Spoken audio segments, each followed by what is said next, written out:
네, 안녕하세요. 한국사를 가르치는 장혁수입니다. 이번 2026학년도 9월 평가원 한국사 총평 및 해설 강의를 진행하겠습니다. 우선 총평부터 한번 해볼 건데요. 난이도부터 설명을 드리자면 여러분들이 생각하신 대로 상 등급을 줄 수 있을 것 같습니다. 근데 이 상 등급은 개념적으로 상 난이도라는 거고, 여러분들이 문제를 풀기에는 한 상 중 정도 줄 수 있을 것 같아요. 상보다는 조금 낮은 정도의 난이도를 줄 것 같은데, 그 이유는 조금 뒤에 가서 설명을 해드리겠습니다.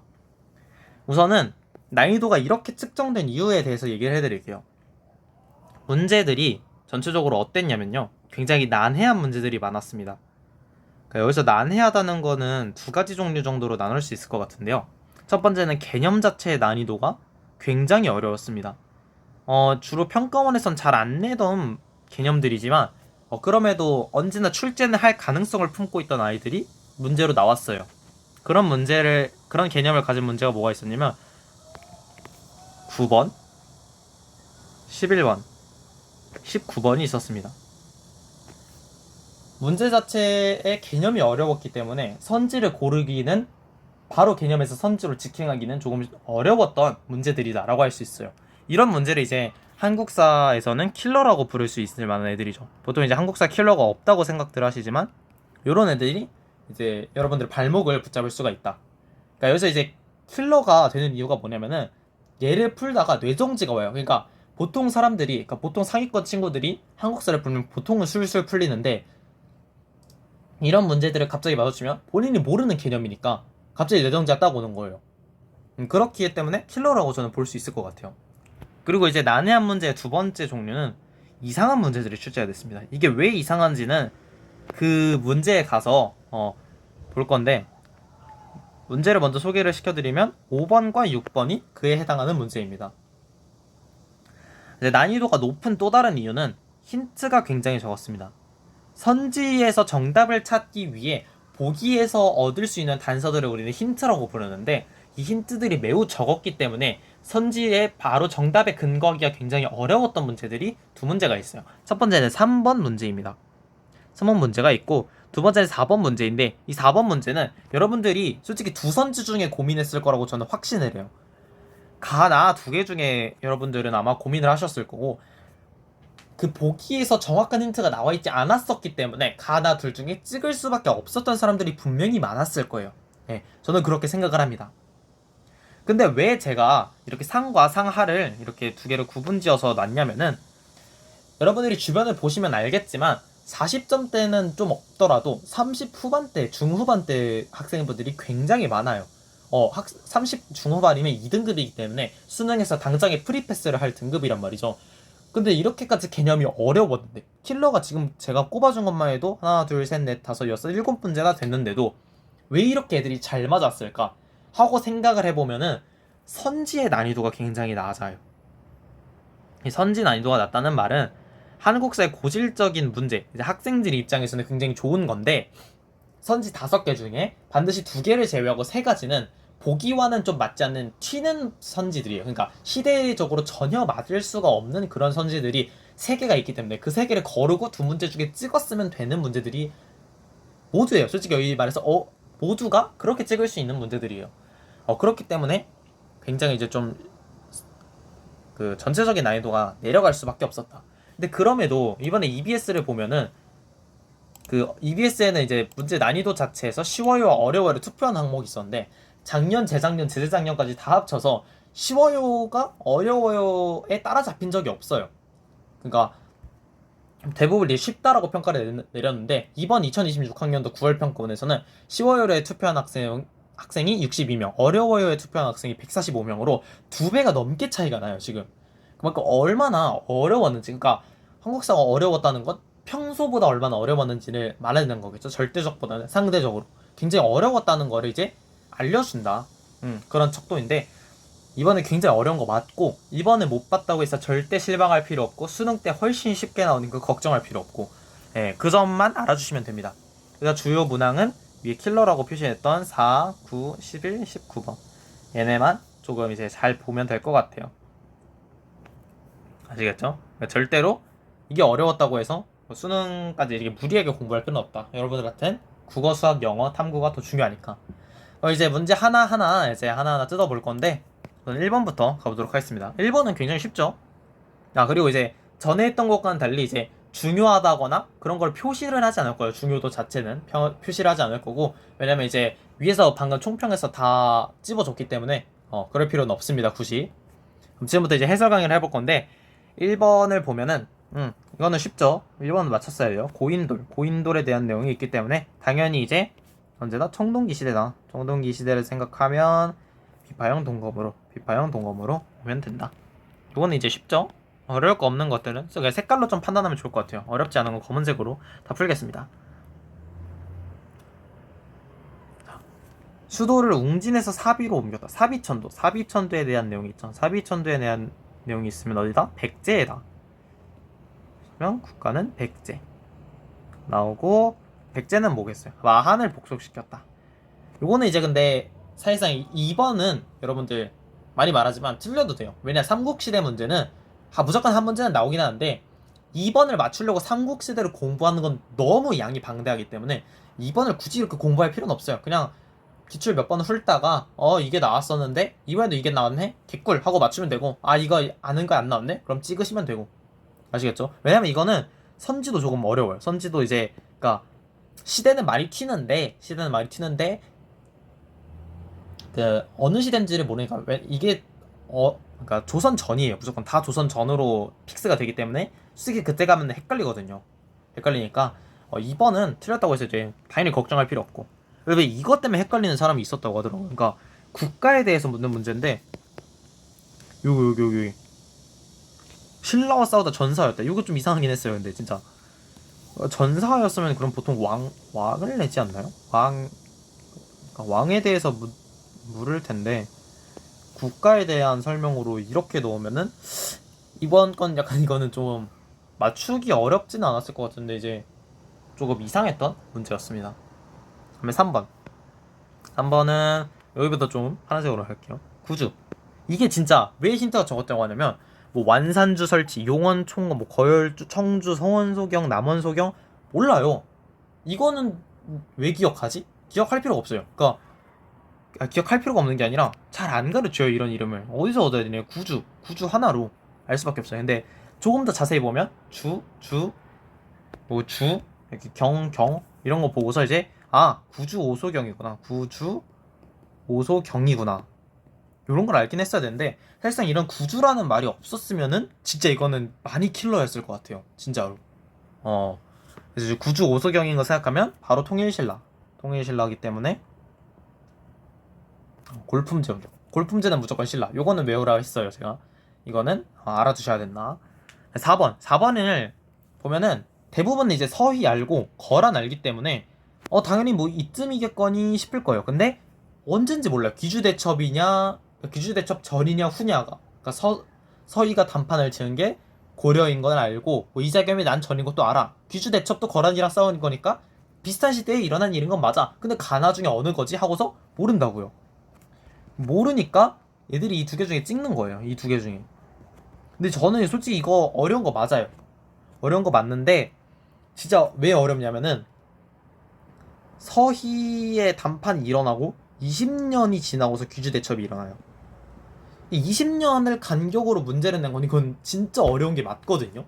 보통은 왜냐면은 이렇게까지 좀 순서 문제를 치면은 적어도 이제 몇십 년이야. 그러니까 20년도 몇십 년에 포함되는 건 맞는데 20년이란 거는 이제 한 사람이 살아있을 때 일어나잖아요. 여기도 지금 이 사이 간격도 꽤나 넓은데 지금 요거 두 개는 좁지만 당연히 여기는 갈 거 아니잖아요. 고려인 거 아는데 굳이 여기까지 갈 이유는 없고, 이 사이만 해도 지금 엄청나게 넓은데 여기가 지금 20년밖에 여기가 아니라 서희랑 귀주대첩이 20년밖에 차이가 안 나는데 요거를 이제 맞추라고 하는 거는 굉장히 어려울 수밖에 없어요. 그래서 제가 얘를 킬러라고 뽑은 거고요. 근데 이거를 이제 배경 설명을 설명하면 좀 배경 지식을 좀 설명하면 쉬울 텐데, 이게 왜 이걸 어떻게 맞춰야 되냐. 서희는 거란 1차 침입이에요. 1차 침입 때 소손영이라는 거란의 장군이 쳐들어왔는데, 그때 소손영이랑 서희랑 대화를 합니다. 이제談판을 해서 소손영이 니네 우리나라랑 안 놀고 저기 옆 나라랑 놀지 않냐 했더니 서희가 아니 거기는 이제 오랑캐들이 맡고 있는데 오랑캐들이 막고 있어서 니들이랑 그거를 교류를 못해서 어쩔 수 없이 니네 옆 나라랑 하는 거다. 니네가 그 오랑캐를 치워주면 당연히 니네랑도 교류할 거다 하면서 그게 그래서 이제 물러나게 해요. 그 거란이 온 거를. 그러면서 이제 겸사겸사 강동육 주저 받아내고. 그래서 이제 거란이 그 오랑캐들을 무찌러 줬는데도 고려가 거란이랑 교류를 안 해. 계속 옆 나라랑만 해. 그래서 거란이 빡쳤어요. 근데 쳐들어올 빌미가 없었다가 고려 안에서 내란이 일어나니까 그거를 우리가 진압을 해주겠다는 식으로 2차 침입을 해요. 그 다음이 20년 뒤쯤에 2차 침입을 해요. 20년 후에. 그때 이 2차 침입을 막아낸 게 강감찬이에요. 강감찬 장군님이에요. 그 강감찬 장군님의 귀주 대첩이 있는 거고. 오케이. 그래서 이제 가번을 골랐어야 되는 문제인데 이거는 진짜 모르면은 어려운 문제가 맞아요. 진짜 굉장히 어려웠던 문제가 맞고 이거는 틀려도 괜찮습니다. 이거 무조건 틀려도 괜찮은 거예요. 아시겠죠? 그 다음에 잠시만. 근데 2차 침입이 아니라 3차 말을 실수했네요. 3차 침입이야. 3차 침입. 오케이. 3차 침입입니다.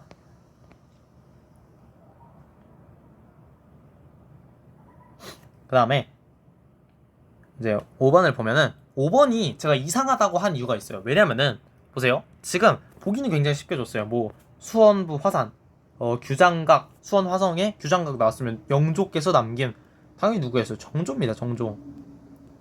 근데 이거 답이 뭐냐면 1번이에요. 대동법. 대동법은 누굽니까? 광해군이에요. 그러니까 보세요.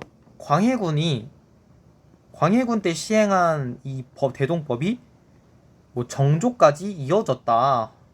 요런 느낌으로 이제 1번을 놓은 것 같은데 이렇게 문제를 내면 안 되죠. 아무래도.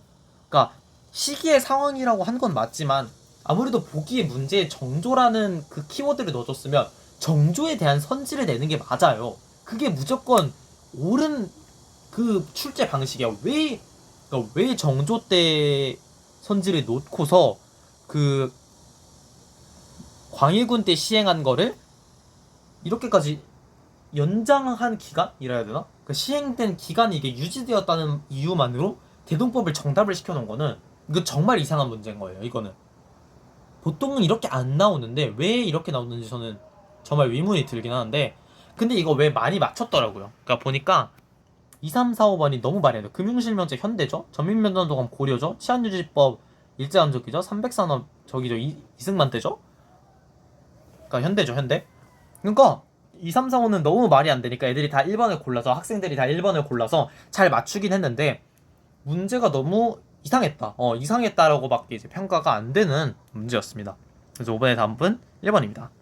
내일 첫 페이지는 이렇게 무난하지 않은 세 문제를 거쳐서 다음 페이지로 오면 그리고 이번에 굉장히 전체적으로 특징이 그러니까 보기가 굉장히 길죠. 보기가 전체적으로 굉장히 긴 걸 볼 수가 있는데 이렇게까지 내기도 좀 쉽지 않은데 6번도 좀 이상한 문제라고 했죠. 뭐 대마도에서 돌아오다. 대마도 굉장히 일본이죠. 일본과의 관계를 좀 보여준 것 같고 뭐 이제 삼포를 열어 이런 거 보면은 그냥 계속 무조건 부산포 위에 삼포를 열어라 무역을 허가해라. 그래서 이제 일본의 대용 내용이라고 볼 수가 있는데 그다음에 이제 여기서 보면 고민을 좀 했을 거예요. 갑자기? 근데 일본이란 거 봤으니까 제끼고 대한조선시대 교린정책 세모 대한제국시 광무개혁 대한제국 일본이랑 관계 있으니까 맞지 않을까? 체크 고려기 반원개혁 일본이니까 반원 아니고 일제강점기 일제강점기 맞지 않을까? 좀 헷갈리죠. 근데 이게 이종무 요것에는 이종무를 키워드로 봤어야 돼요. 아니면 혹은 이제 태종을 보던가. 태종이기 때문에 기본적으로 일단 태종이라고 했기 때문에 일제강점기란 대한제국은 걸르는 게 맞아요. 얘네 둘은 빨간색으로 표시를 해줄게요. 아이고 태종이라고 말을 했기 때문에 얘네 둘은 걸러서 2번을 고르는 게 맞는데 제가 왜 이걸 이상한 문제라고 했냐면은 조선시대의 교린정책은 일본만 말하는 게 아니에요. 그 위쪽에 있는 다른 나라 중국 쪽에 있는 나라도 교린정책을 했다라고 교과서에 애초에 이 위쪽 중국 나라와 동쪽의 일본을 같이 소개를 해요. 교린정책을 할 때. 근데 지금 보면은 일본만 다루는 거 봐요. 왜 그 교림 정책이라고 하면은 보통 이렇게 두 가지를 다 다뤄주는 게 교육 과정에서는 맞아요. 교육 과정에서 그렇게 설명이 돼 있었고 교과서에도 그렇게 나와 있었고 교사들이 설명하는 커리큘럼에도 그렇게 나와 있으니까 당연히 그 두 가지 내용을 다 넣는 게 맞는데 굳이 왜 일본만 넣은지 모르겠어요. 이건 문제를 푸는 것과는 달리 뭔가 의도가 무슨 의도인지 모르겠다는 그런 말 하고 싶습니다. 저는. 그래서 저한테는 이상한 문제였다 하고 넘어갈 수 있고, 다음은 7번. 7번은 어려운 거 없었습니다. 7번은 남영군, 흥선대원군 아버지죠. 고종의 할아버지. 그러니까 고종의 할아버지가 남영군이니까 당연히 이제 고종의 아버지는 흥선대원군 생각했어야 됐고. 그러니까 이게 뭔지 잘 몰라도 고종의 아버지가 흥선대원군인 건 다들 알잖아요. 그리고 이제 그리고 고종의 할아버지라고 할아버지가 남영군이다. 이 사람, 이 가의 아버지가 남영군이다. 그러니까 고종의 할아버지가 남영군이다. 그리고 이 가라는 인물의 아버지가 남영군이다. 그러면은 고종의 아버지가 가겠죠. 이렇게 해서 가가 흥선대원군이다를 추론을 할 수 있고, 보통 남영군 나오면 그리고 흥선대원군이 맞아요. 남영군이 나오면 흥선대원군이다를 생각하는 게 제일 좋고, 흥선대원군은 뭐랬죠? 경복궁 중건을 했죠. 요거는 이제 키포인트에도 설명이 돼 있는 내용이니까 깊게 설명 안 하고 바로 넘기겠습니다. 8번. 자, 양헌수 나왔잖아요. 그럼 바로 끝났죠. 양헌수 뭐 나왔어요? 양헌수가 나왔으면 바로 저거 생각해줘요. 병인양요 생각을 해야겠죠. 병인양요면은 프랑스가 쳐들어간 거. 프랑스는 뭘 했다? 외교장각의 도설에 약탈했다. 요것도 굉장히 이제 유명한 선지기도 하고 키포인트에 없었는데 이번에 이제 구평 때도 나오고 뭐 교육청에서 굉장히 많이 나왔고, 수능 며칠 전에 이제 키포인트를 구매하신 분들에게 뉴 키포인트를 다시 발급을 시켜드릴 거예요. 그 뉴 키포인트에 병인양요랑 신미양요 다시 넣어놓을 거니까 그거 확인해서 외워주시면 될 것 같아요. 그 다음에 9번. 9번이 이제 저는 개인적으로 제일 어려웠던 문제. 왜냐? 제가 잘은 안 봤던, 잘 알지 못했던 건 아닌데 저는 알고는 있었어요. 근데 이분이 이제 평가원에 잘 안 나오시는 분인데 나오셨거든요. 누구시냐면 박은식 선생님이세요.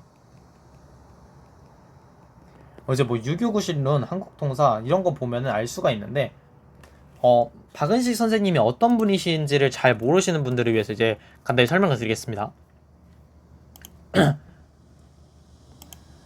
박은식 선생님은 기본적으로 독립운동가예요. 요거는 이제 다들 아시겠죠. 기본적으로 이제 가장 유명한 책이 저기 써있는 한국통사라는 책인데, 요게 이제 1915년에 써진 그 민족주의 역사서예요. 그래서 이제 박은식 선생님 자체가 일제강점기의 학자로서 언론인이면서 독립운동가, 교육자이고 애국 개몽운동가셨기 때문에 여러 조직을 창설하시고 뭐 이제 신한혁명당이라던가 뭐 대동교라던가 이런 거 만드시고 항일 활동을 전개하셨으면서 이제 앞에서 말했듯이 뭐 학자이시면서 애국 개몽 운동가였기 때문에 요런 이제 뭔가 책들을 많이 발매를 하셨어요. 집필 하시고 간행하셨어요. 그런 분이기 때문에 여러분들 요 분은 좀 알아두시는 게 나쁘지 않을 수 있어요. 평소에 이제 상식으로서 하나쯤 알고 있어도 괜찮을 것 같고, 이게 물론 수능에 나온다고 물어보면은 굉장히 가능성이 적겠죠. 잘 안 나오신 분이니까. 지금까지도 잘 안 나오셨고, 솔직히 이렇게 한번 구평에 이렇게 한번 쫙 뿌려줬으면 수능 때도 나올 확률은 굉장히 적고, 그렇기 때문에 이제 정해야 되는데, 우선은 145는 당연히 제끼고 들어가겠죠. 145는 너무 시대가 안 맞으니까. 일제강점기라고 했는데 애초에 이거 1859년 1925년에 써있기 때문에 일제강점기인 건 모두가 생각을 하셨을 거예요. 근데 2번이냐 3번이냐를 굉장히 많이 헷갈려 하셨을 텐데, 제 키포인트를 읽으신 분들이라면 아셨겠죠. 2번은 아니란 걸. 왜? 2번은 김구예요. 김구 선생님. 김구 선생님이 한인애국단 조직했다는 거는 제 키포인트에 굉장히 잘 나와 있기 때문에 2번은 아마도 잘 걸으셨을 것 같아요. 아닌 분들은 이제 제 해설 강의만 들으시면 그냥 교재를 안 사시고 해설 강의만 들으신 분들은 찍어서 맞추셨겠죠. 2번이나 3번 중에. 아니면은 이렇게 맞추신 분들 있더라고요. 집필, 간행 이런 거만 보고 저술이니까 이런 게 공통점이 있어서 맞췄다. 굉장히 좋은 스킬입니다. 학생으로서는 쓸 수 있는 모든 스킬을 다 사용하는 게 수능이에요. 수능이고 모의고사고 평가원이고. 그렇게 다 사용해 주셔서 푸셨으면 됐습니다. 그 다음에 10번입니다. 10번은 독립문 나와있죠? 그럼 뭐겠습니까? 바로 독립협회 나와주면 되고, 독립협회 하면 뭐가 있다? 만민공동회가 있다. 그래서 이제 바로 3번 골라주시면 정답이 됩니다. 다음은 11번입니다. 11번도 아까 말했듯이 이제 좀 킬러인데, 왜 킬러냐? 요건 이제 개념이 굉장히 어려워요. 11번은 인물이 잘 안 나오던 인물이라서 맞추기 힘들었던 건데, 요거는 이제 개념 자체가 굉장히 어렵던 게, 우선 어떻게 맞춰야 되냐면 미국과의 조약이래요. 미국과의 조약 하면은 최초 미국과의 조약이, 최초 외국과의 조약, 최초 미국과의 조약 이런 말이 나오면은 반드시 이제 최애국 대우를 골라주셔야 돼요.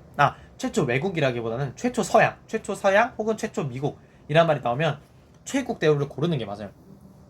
그러니까 이게 주로 이제 최애국 대우라고 하면은 이게 내신형 문제예요. 근데 이게 이렇게 평가원에 나온 거는 조금 이례적으로 볼 수가 있는데, 최애국 대우라는 게 뭐냐면은 통상이나 항해조약 등, 그러니까 뭔가 교역을 할 때 어떤 한 나라가 특정 국과 조약을 이제 새로 체결을 하면, 혹은 이제 갱신을 하면 다른 나라에 부여한 대우 중 최고의 대우를 그 나라에 부여하는 거예요. 그러니까 뭔 소리냐면, 요거는 이제 최애국 대우에 대한 설명을 하는 걸로 마무리할게요.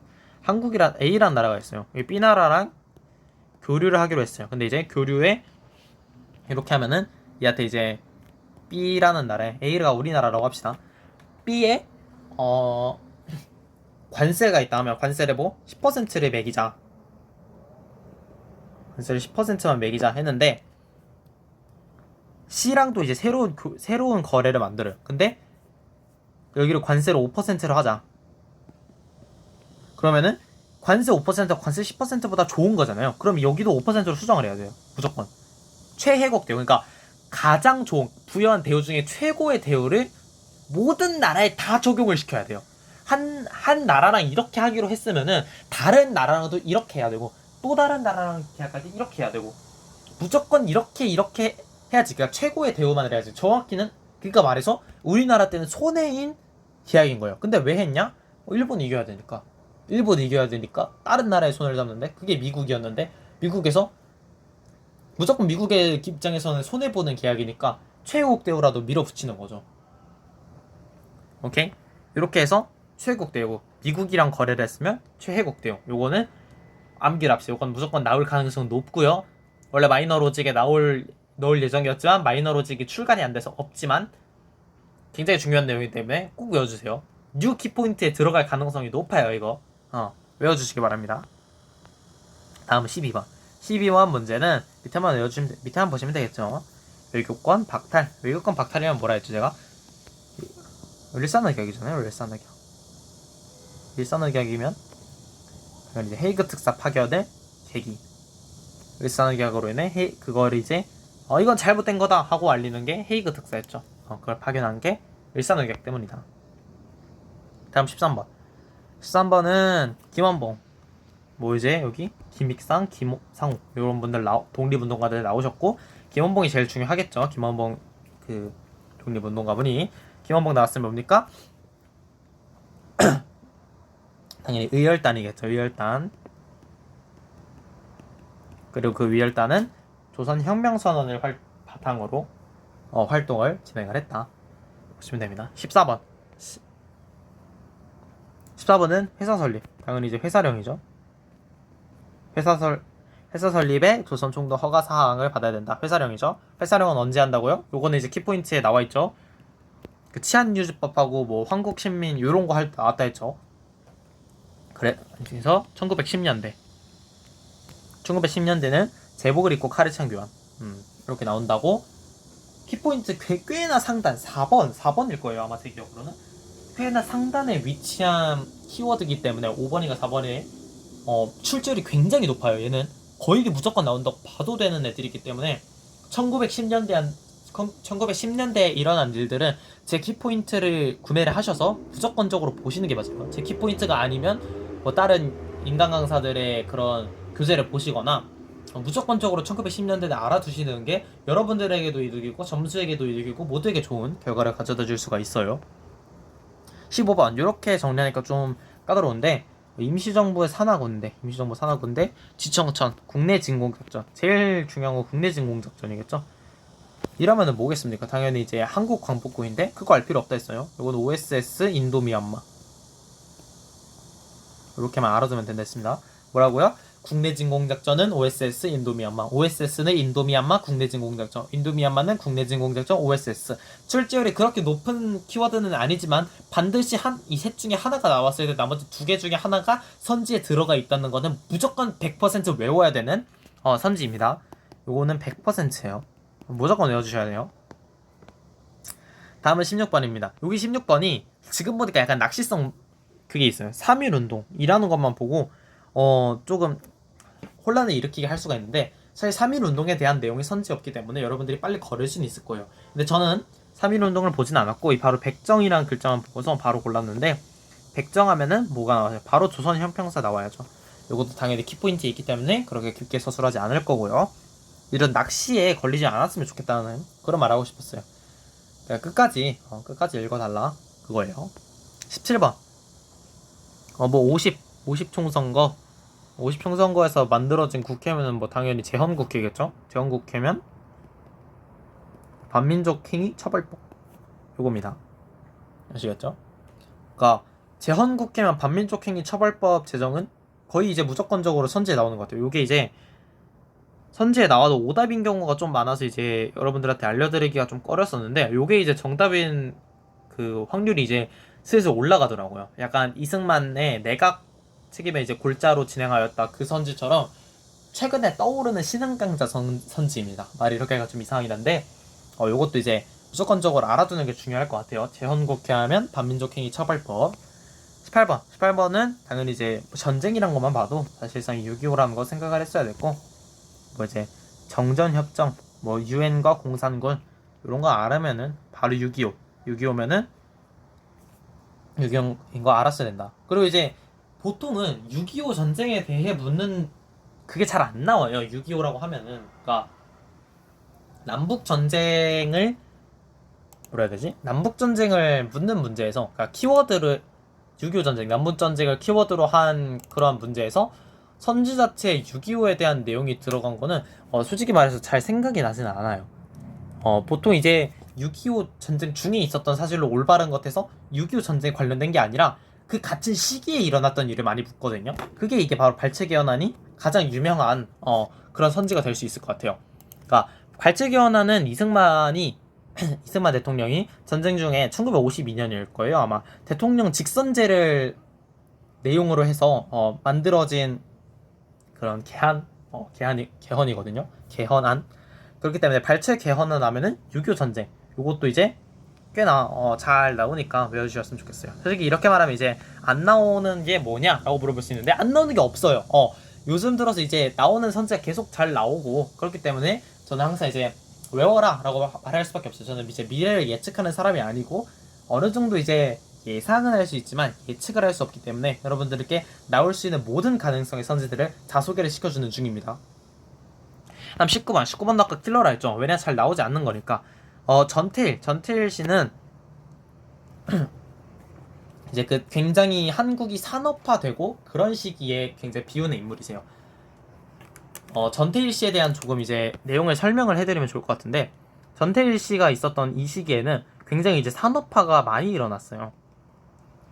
근데 산업화라고 하면 이제 기계가 늘어났다라기보다는 조금 이제 기계가 늘어난 것도 맞는데 그 기계를 운영할 사람이 필요했죠. 그러니까 자동화 기계가 아니에요. 이때 기계는 뭐 이제 여기도 이제 보시다시피 이런 수동으로 움직여야 하는 이런 기계가 많았는데 그렇기 때문에 사람이 굉장히 많아야 됐고 사람이 이제 일자리를 찾으려고 시골에서 도시로 올라오는 사람들이 많아짐으로써 서울의 일자리가 점점 줄어들어요. 그래서 이제 공장주들은 값싼 임금에 이 노동자들을 부려먹게 되고 그로 인해 열악한 노동 환경이 만들어지게 됩니다. 열악한 노동 환경이 만들어지기 때문에 이런 거에 반대한 이런 환경을 개선하기 위한 전태일 씨가 자신의 몸에다가 기름을 붓고 라이터를 들고 자기 몸에다 불을 붙여서 이제 분신 시위를 해요. 그로 인해서 이제 환경이 개선이 됐거든요.